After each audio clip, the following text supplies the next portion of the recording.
এই মুহূর্তে আমরা চলে এসেছি দক্ষিণ কলকাতার অন্যতম জনপ্রিয় হবিগঞ্জ কালচারাল অ্যাসোসিয়েশন পুজোতে। এই বছর ৭২তম বর্ষে পদার্পণ করলো।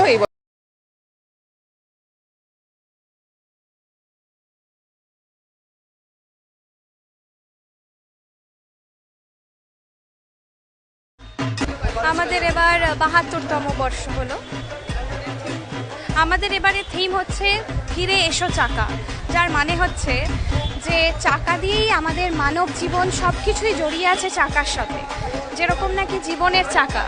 এবং আরেকটা কথা বলবো, যেই মৃৎশিল্পী আমাদের ঠাকুর বানাচ্ছেন সেই মৃৎশিল্পী কিন্তু আবার চাকাও তৈরি করেছেন। আর তার সাথে আমাদের ২০১৯কে আমরা ফিরিয়ে আনতে চাইছি, কেন কি অন্ধকার সময় কাটিয়ে আবার ভালো দিন ফিরিয়ে আনা, আলো ফিরিয়ে আনা। তো এই ২ বছর যে আমরা খারাপ সময় দিয়ে পার হয়েছি, তো সেই দিনগুলোকে পেরিয়ে আমরা আবার ভালো দিনকে ফিরিয়ে আনতে চাইছি। এবার আমরা চাইছি যে এত মহামারী, এত কিছু আমরা সহ্য করেছি, সেই দিনগুলো যাতে পার হয়ে যায়।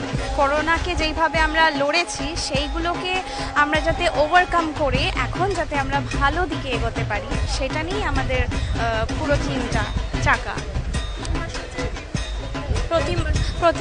প্রতিমা আমাদের করেছেন হচ্ছে সনাতন পাল, এবং আমাদের এই যে থিমটা সেটা করে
নিউজ, খাস খবর, সব খবর, সবার খবর।